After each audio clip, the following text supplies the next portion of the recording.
Nais mo bang makalayo sa maingay na syudad at pansamantalang huwag maistorbo ng mga alalahanin sa buhay? Swak na swak ang tourist destination na ito para sa'yo. Makakapagtampisaw ka sa White Beach na tinagurang Little Boracay ng mga residente rito. Dahil sa angking ganda ng lugar at hindi pa gaanong overcrowded. Tinaguri ang Rodeo Capital of the Philippines ang isla ng Masbate at kilala din sa malakristal at mga puting buhangin.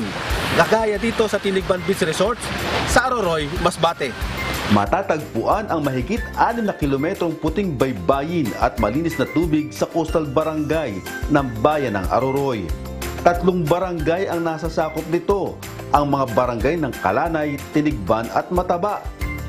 Halos 2 oras lamang na biyahe mula sa syudad ay mararating mo na ang napakagandang tanawin ng lugar. Ayon kay Aroroy Mayor Arturo Bertuccio, nasa 20 pa lang na mga resort ang nakatayo sa lugar at kasalukuyang dinedevelop. Actually, 3 barangay ito, Mataba, Tinigban at saka Kalanay. Ito Malaborakay na lugar na gusto kong developin at i-open sa public for investment para ma-convert namin sa isang malaparaisong lugar na yung ano kasi dito is 6.8 kilometers yung stretch ng buhangin. So napakagandang lugar para sa mga turismo. So ini-invite ko yung mga turismo na mag-develop dito, pasyalan nila. Na napakaganda kasi hindi pa ito contaminated ng E. coli. Wala na, virgin place ito. Maraming available na magagandang kwarto para sa pamilya o magka-partner na gustong magbakasyon sa Tinigban Beach Resort.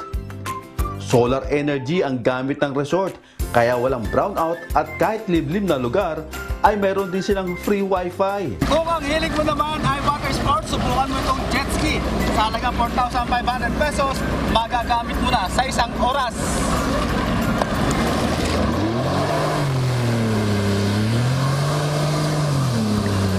Mula na magbukas ang Tinigban Beach Resort at iba pang mga resort sa lugar, nagbigay ito ng pagkakakitaan at kabuhayan sa mga residenteng nakatira sa lugar. Gaya na lamang ni Aling Judith Verano na dating pangisda lamang ang pinagkukunan ng ikabubuhay kasama ng kanyang asawa. Opo sir, malaki talaga. Kasi lalo yung pag-aalon dito sa amin, ano ba yung bagat, mahirap, wala kami makanan ng pagkain. Yun dito, nakakasahod ako, nakabili ako ng bigas namin. Marami natutulungan, marami magkaroon ng trabaho ang mga pagaya ko, na mahirap lang. Malalaki at sariwa rin ang mga isda na mabibili sa mga namamalakaya sa murang halaga. Ang kabuhayan namin dito sa Tinigban, yung pangisda lang. Sa ngayon, parami na ng isda dahil wala tayong illegal. Malapit na lang ang pagkuha ng mga isda. Yung mga isda, hindi naman masyadong mahirapan. Saka mura lang ang bilihan dito ng isda.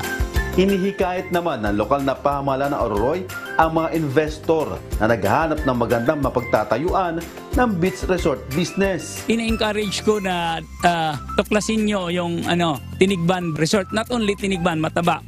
Marami na rin nag-invest dito, mga Korean, mga foreigners. Dami na rin nag-invest, nagbili ng lupa. Then soon na maganda na yung kalsada, gagawa na nila ng mga buildings, structures. So ini-encourage ko ang lahat na open for investment ang lugar namin. Tax-free kayo for almost 5 years. Yun ang guarantee ko. Tax-free.